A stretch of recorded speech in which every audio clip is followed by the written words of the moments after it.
And our 13th inductee, born in Mecklenburg County, North Carolina, he became a member of the support crew for Apollo 10.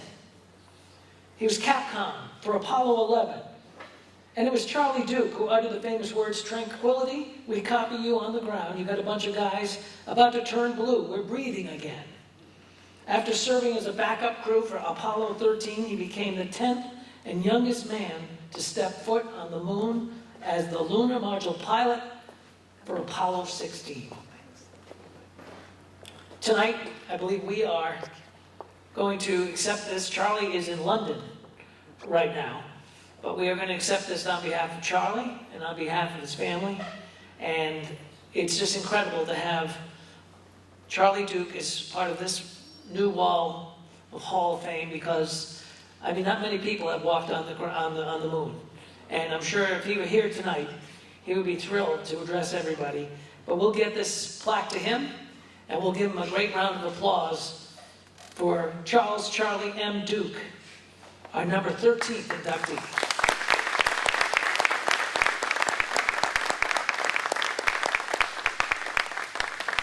Our number 14, and our last inductee. Last but certainly not least, that's for sure. Captain Michael J. Smith. You know, most people on the planet knew where they were back in 1986. I was driving into Boston. I was going to college. I remember hearing something on the radio about an explosion. The Challenger exploded. When our hero astronauts gave their lives, reaching for the stars, Captain Michael J. Smith will live on. And this honor presented tonight by Dr. Robert S. Shackelford. He's president of the Randolph Community College, will also cement Michael Smith's name and legacy. Name and legacy. Gotta put another quarter in. Name and legacy. Ladies and gentlemen, Dr. Shackelford.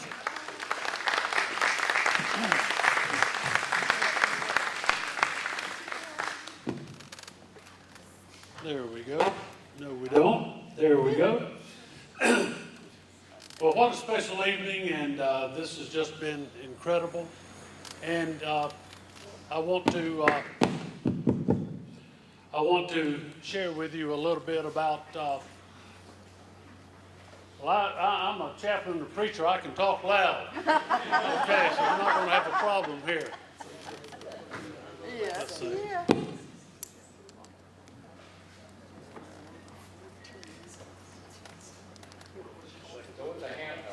Go with the hand. Oh, that's for the video.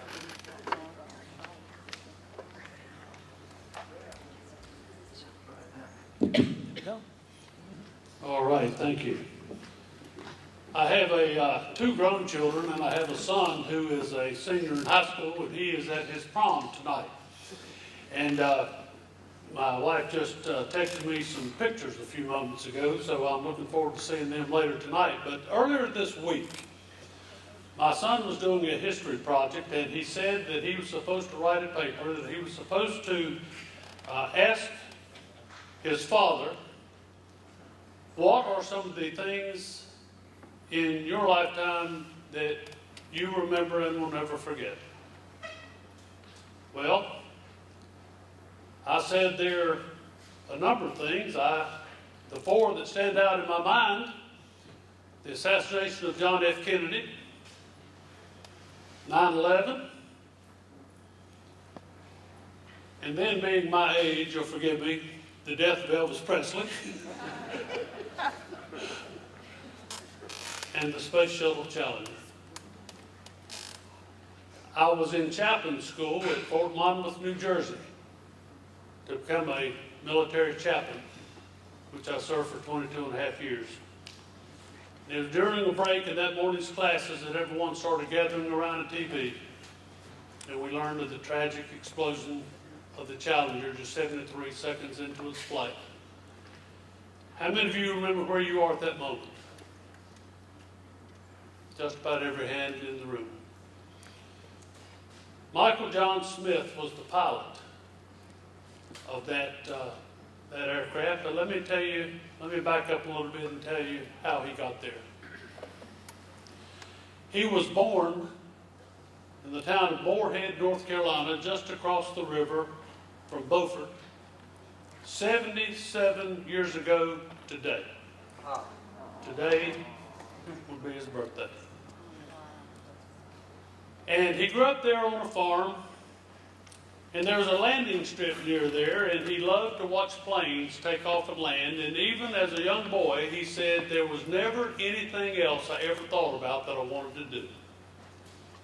By the time he turned 16, he was getting his pilot's license. And he knew from the beginning that this is what he wanted to do. He went off to the Naval Academy, where he earned a bachelor's degree in naval science. And while there, he was quite the athlete. He also was known for being a very hard worker and being a quite accomplished student. He loved to play football. He grew to love tennis. He spent the wintertime going back and forth from the weight room to the boxing ring. In the spring, he loved to get out and play softball in the league they had there. Athletic, academic, bright, ambitious. When he finished his bachelor's degree in naval science, he went on to earn a Master of Science degree in aeronautical engineering. He earned his Navy Wings of Gold. He was deployed to Vietnam, where he flew the A-6 Intruders. And while flying the A-6 Intruder, he put his engineering skills to work also and was working on a missile guidance system for the A-6 Intruders. Pilot and an engineer. He then went on to test pilot school, the Naval Test Pilot School, where only 10 people were able to complete that rigorous training in the year he attended, which was 1974. He was so accomplished that he was asked to come back later as an instructor for the test pilot school.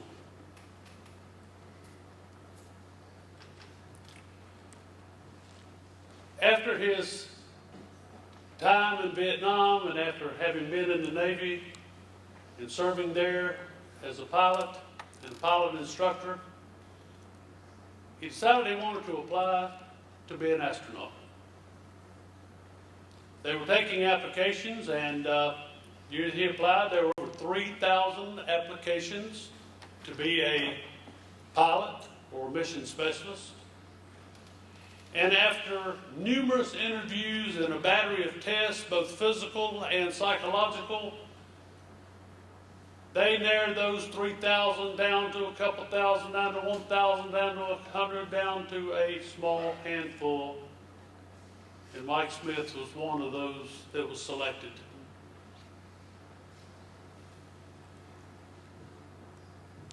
You say, well, it was unfortunate that he ended up on that flight, and you don't know how unfortunate it was, because he very easily could have been the pilot of a different flight. He was first assigned to fly a year earlier to be the pilot of that space shuttle flight. The problem was that flight on the Atlantis was leaving from, it was flying out of the Air Force Base in California. And yes, it was Vanderbilt in California, and it was fly out of there. Now the problem was that the two lead officers on that flight were both naval officers, and this was the inaugural flight out of an Air Force base. The Air Force said, well, how about let's get an Air Force person on there? And so Mike did not pilot that flight. which would have been his flight. Well, on the next flight, there was another pilot on that flight. His name was Shriver. And Mike was the backup pilot for him. Well, Shriver got sick. It was potentially a career-ending illness. Well, Mike had been training to be the backup pilot.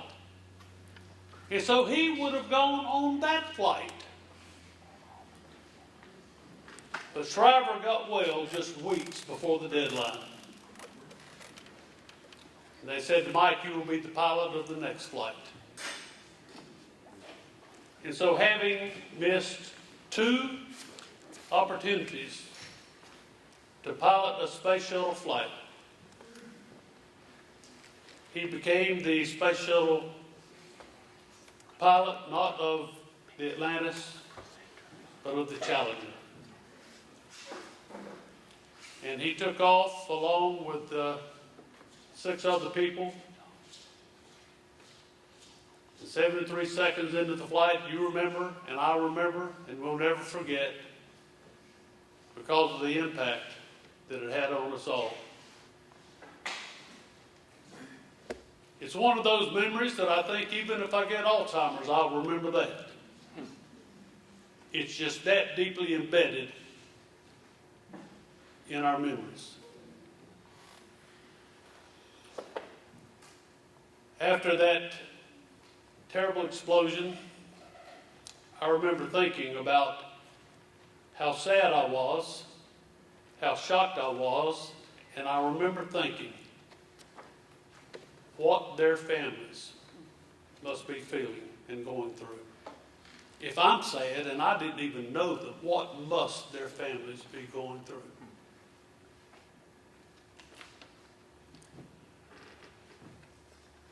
After that tragic event, Michael John Smith was buried at Arlington National Cemetery. He was given a posthumous promotion to captain in the Navy.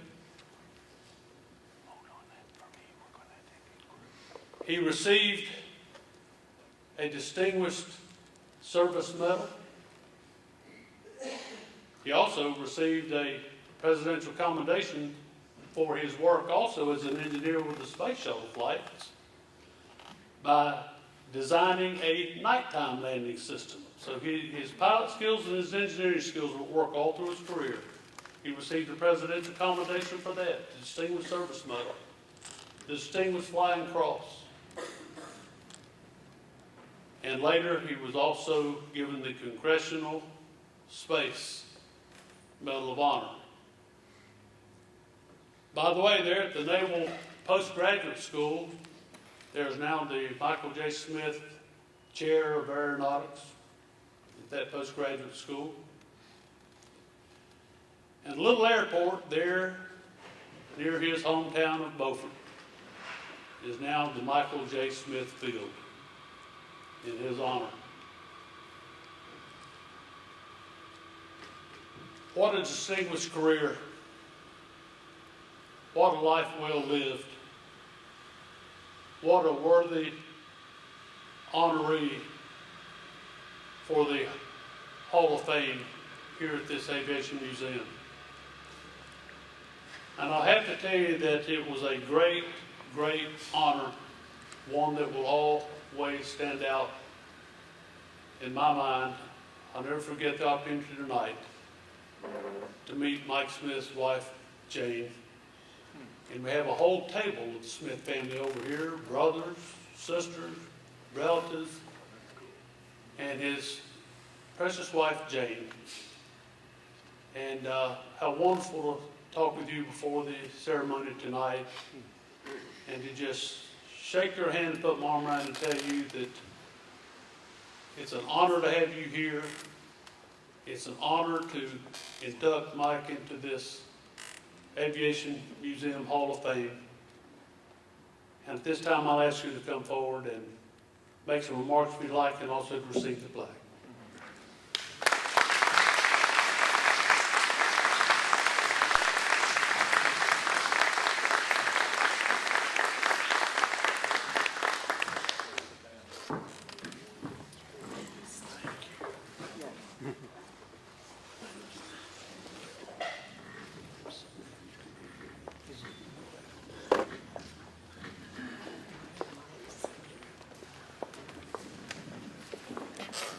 Good evening, and thank you so much for this fabulous award. Mike would be, he was the most humble person, very gifted, but he was a great, well, he was from North Carolina, what can I say?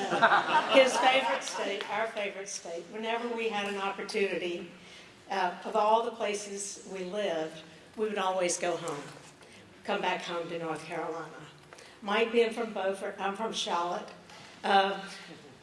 What a great life I've lived. Somebody said, aren't you sad?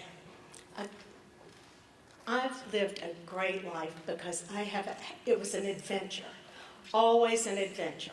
He was happiest with a nail belt on. His grandfather had the lumber mill that started in Mount Gilead and moved to Beaufort.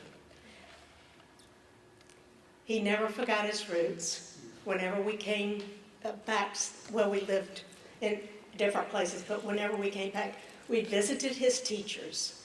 We visited his relatives, everybody. What wonderful memories, and what a wonderful man. And we are, all of us Smiths, we're very honored to have Mike remembered like this. And as Bob said, and it's his birthday. He would have been 77 today. It just happened. In my mind, Challenger happened yesterday. And I'm like you. And so the love that we have received as Challenger families, and all 7 families really, those were my friends. And we were on the roof of the Launch Control Center with 11 children watching that day. But we went on, and I was saying to Bob, God told me one day at a time, it'll be all right. So with God's good graces and the American people who have been so kind, Mike was a great patriot. Never forgot that. Somebody asked me earlier, where did I get my Navy wings? Mike said I earned them by being a wife. So I think all wives deserve some sort of recognition. Thank you very much for this great honor, and thank you to the board for making this happen. Good night. Thank you.